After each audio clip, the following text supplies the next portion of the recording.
What up, y'all? It's your boy, Maya Marvelous. Back again with another video. Let's get it. Just want to say thank you for anybody who supported me over the years. I appreciate it. But now let's get into it. Let's get into it right quick. So, one debate that has, it's been talked about over the years is the LeBron James versus Carmelo Anthony Rookie of the Year race. And a lot of people think that LeBron James robbed Carmelo Anthony. A lot of people think that Carmelo deserved the award. Now, I'm not saying that Carmelo didn't deserve the award, but I'm going to tell y'all today why I don't think that he was robbed. Now, a lot of people look at this graphic right here and you talk about, oh, Melo had better stats and oh, Melo led his team to the playoffs. While both of those things are true, let's dive in a little deeper as to why I believe he wasn't robbed. I think they both should have won it.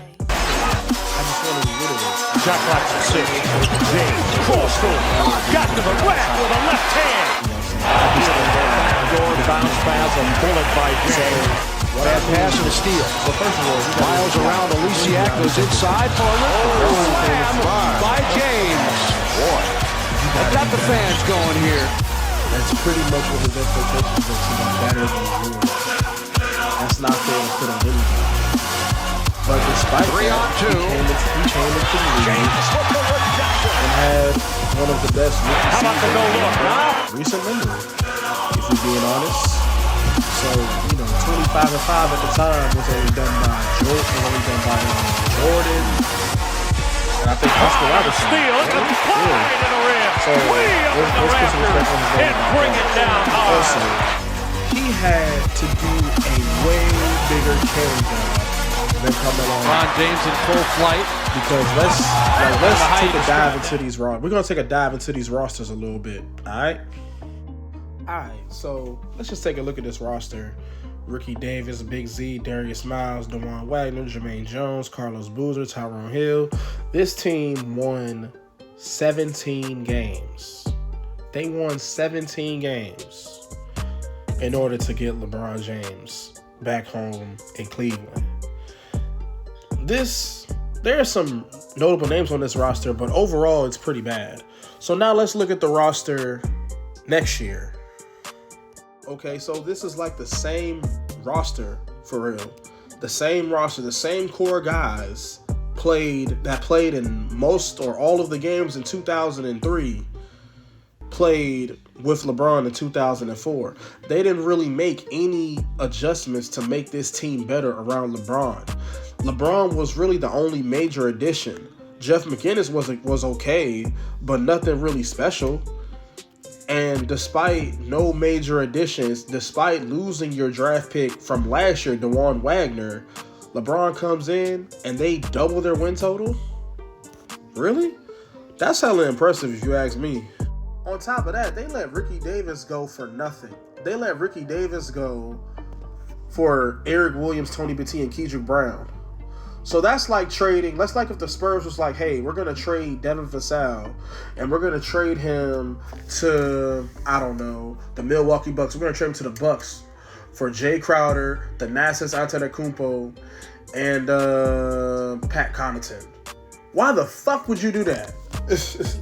And with Darius Miles, imagine if the Warriors were going to trade Jonathan Kuminga for somebody like Corey Joseph. That's pretty much in essence what the Cavs did. That just lets you know how incompetent the front office was when dealing with LeBron James. Terrible. All right, now let's break it down for the Melo side. Because Melo, we know Melo was a dog. We know Melo coming out of Syracuse, winning the national championship as a freshman, which at the time, back then, was really unheard of. You weren't a freshman doing shit like Melo was doing. But Melo came into the game with a pro-ready game, bona fide bucket. I know the Pistons are still kicking themselves for passing up on him. You know what I'm saying? But we're gonna do the same thing that LeBron did. So the one thing people say about Melo is Melo has better counting stats. Melo actually took his team to the playoffs in the West. I will give him that. However, let's look at what Melo came into versus what LeBron came into. Because Melo didn't have the expectations that LeBron did. He was expected to be really good, but he wasn't expected to be all-time great. So let's look at the roster that Melo had coming into. Let's look at the Nuggets in 2002, 2003. Okay, so we got Juwan Howard and James Posey. Those are your two leading scorers. You know, if those are your two leading scorers, you're in a world of trouble.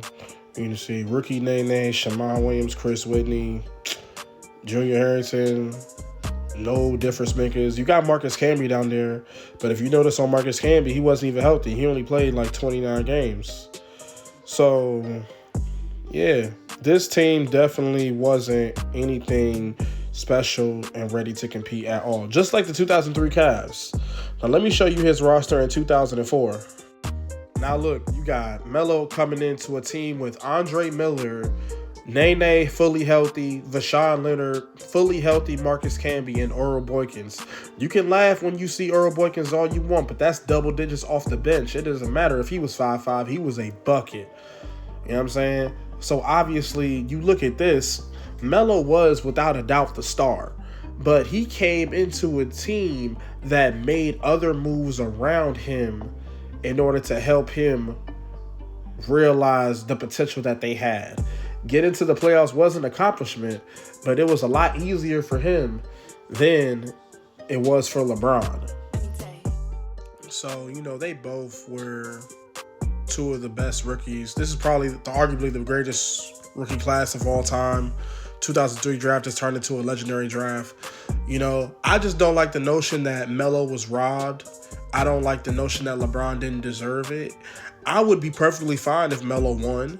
I'm perfectly fine if LeBron won. I just don't think it's as simple as saying he got robbed when you take other things into consideration.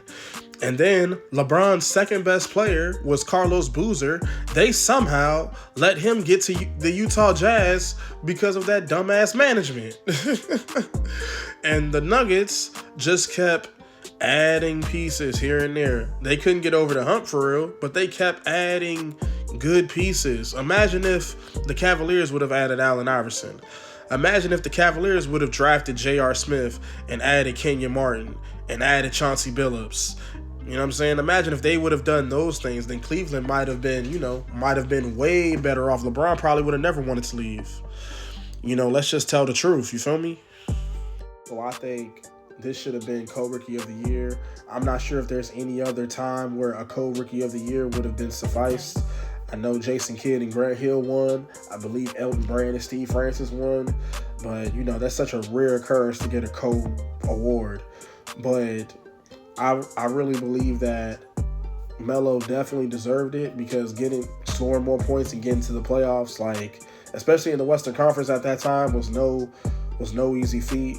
But LeBron definitely did way more with less. He took the same team in essence and doubled their win total without really many new additions.